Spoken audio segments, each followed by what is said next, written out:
آصف علی زرداری پاکستان کے 11ویں سویلین 2 بار اس عہدے پر فائز ہونے والے تیسرے اور دونوں پارلیمانوں کے مشترکہ اجلاس سے ریکارڈ 8ویں بار خطاب کرنے والے پہلے صدر ہیں۔ اس شاندار کارکردگی کے ہوتے ہوئے ہمیں صدر مملکت کے ایک ایک جملے پر دھیان دینے کی ضرورت ہے، بھلے ان کے بارے میں آپ کی ذاتی رائے کچھ بھی ہو۔ زرداری صاحب محض وفاقی اتحاد کی علامت ہی نہیں بلکہ ایک ملک گیر جماعت کے شریک چیئرمین بھی ہیں، اور وہ ہے پاکستان پیپلز پارٹی۔ اسی طرح سے پاکستان پیپلز پارٹی پارلیمنٹیرین بھی ہے۔ ایک کے سربراہ آصف علی زرداری اور دوسرے کے ان کے بیٹے بلاول بھٹو زرداری ہیں، لہٰذا یہ ان کی دستوری ذمہ داری ہے کہ بحیثیت صدر مملکت وہ وزیر اعظم کی ایڈوائس پر عمل کریں اور پارلیمان کے منظور کردہ قوانین کی توثیق کریں، جبکہ بحیثیت پارٹی سربراہ یہ بھی ان کی سیاسی ذمہ داری ہے کہ حکومت کے فیصلوں پر ناخوشی اور تحفظات کا اظہار کریں اور کچھ اس احتیاط سے کریں کہ کرسی صدارت کو بھی ناقابل برداشت تپش محسوس نہ ہو اور بطور سیاستدان بادشاہ گھر والا امیج بھی برقرار رہے۔ زرداری صاحب کو بحیثیت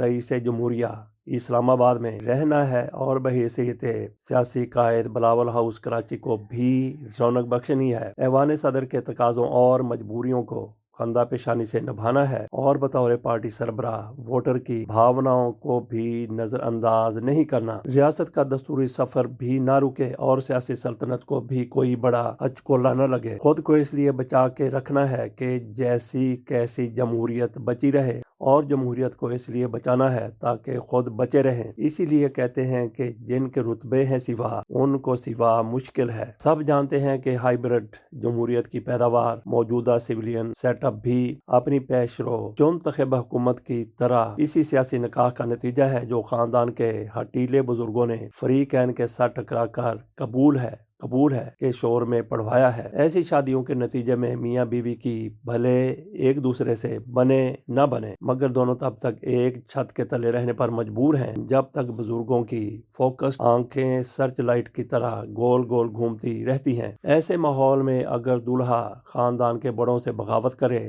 تو گھر سے نکالا جاتا ہے، اور دلہن کا رویہ ناقابل برداشت ہو جائے تو گھر واپسی کے ساتھ ساتھ جہیز سے بھی جاتی ہے۔ اور یہ نزاکتیں موجودہ سیاسی جوڑے سے بہتر کون سمجھ سکتا ہے جس کے اقتدار کے منڈت پر کئی شادیاں اور کئی طلاقیں ہو چکی ہیں۔ اس ملک میں ایسے بیسیوں رہنما اور ان کی جماعتیں پائی جاتی ہیں جو بس ایک بار صدر، وزیر اعظم یا وفاقی وزیر بننے کے لیے زندگی بھر ایک ستون سے دوسرے ستون کے درمیان طواف کرتے رہتے ہیں، مگر اوپر والا جانے کیوں ان کی نہیں سنتا۔ اور اسی ملک میں 2 ایسے خوش قسمت خاندان بھی پائے جاتے ہیں کہ ان کے آگے اوپر والے نے 2 ہی راستے بچھا رکھے ہیں، محل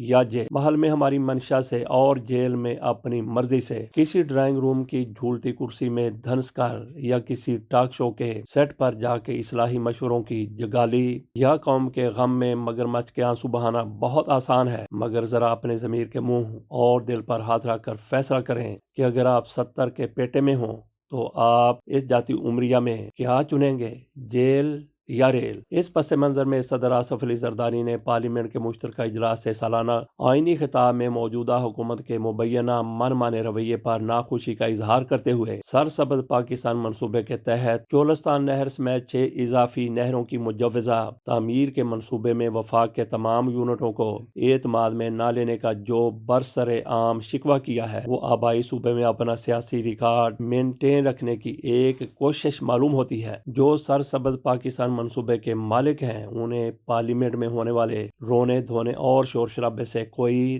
ٹینشن نہیں۔ تشویش تو تب ہو جب گھر میں بجنے والے بھانڈے گلی اور سڑک پر آ کے گرنے لگیں، بلکہ کچھ دل جلے تو یہ بھی کہتے ہیں کہ کسی بھی ہائیبرڈ نظام میں پارلیمنٹ دراصل وہ جھنجھنا ہے جسے پنجابی میں چھنکنا کہتے ہیں، جس سے عام آدمی کو جتنا اور جب تک ممکن ہو بہلایا جا سکے۔ جب عام آدمی کی توجہ ہٹنے یا بٹنے لگے تو جھنجھنا بدل دیا جائے۔ نئی نہروں کی تعمیر کا شوشہ بھی اصل بنیادی مسائل سے عوامی توجہ ہٹاؤ منصوبے کا حصہ لگتا ہے۔ کوئی بھی منصوبہ ضروری یا کارآمد ہے یا نہیں، اس سوال سے قطع نظر اہم بات یہ ہے کہ گیم کوئی بھی ہو اربوں روپے کی ہونی چاہیے تاکہ نظر بھی آئے اور منصوبہ سازوں کو 4 پیسے بھی بچیں۔ کھاتا ہے تو لگاتا ہے تو ہی کھاتا ہے، اور اب تو کھاتا ہے، لگاتا ہے تو لگایا ہوا دکھاتا بھی ہے۔ پاکستان سمیت کئی پسماندہ ممالک ایسے عالی شان منصوبوں کا قبرستان ہے جہاں قبروں پر جا بجا ٹیکس اور قرضوں کے سنگے مزار نصب ہیں۔ ایسے منصوبے حکمران اشرافیہ کے ساتھ ساتھ مخالفوں کو بھی اپنی دکان چمکائے رکھنے کا سنہری موقع فراہم کرتے ہیں۔ جتنا دودھ فرہاد کی نہر میں بہہ رہا تھا، لگ بھگ اتنا ہی پانی چولستان کی نہر میں بھی بہے گا، مگر ریاست و سیاست کا تو دار و مدار اور بقا ہی پا فروشی کے کاروبار پر ہے۔ کھائی جاؤ بھید کنے کھولنے، وچوں وچ کھائی جاؤ اتوں رالا پائی جاؤ۔ اس کے ساتھ اجازت دیجیے اور سوچیے کہ آصف علی زرداری اگر یہ سارا کچھ نہ کریں تو پھر کیا ان کی یہ عمریہ ہے کہ اینٹ سے اینٹ بجا دیں، یا پھر ان کو یہ خطرہ ہے کہ اگر میں نے اس طرح سے نہ کیا درمیانی راستہ تو پھر ان کی اینٹ سے اینٹ بج سکتی ہے۔ اجازت دیجیے، اللہ حافظ۔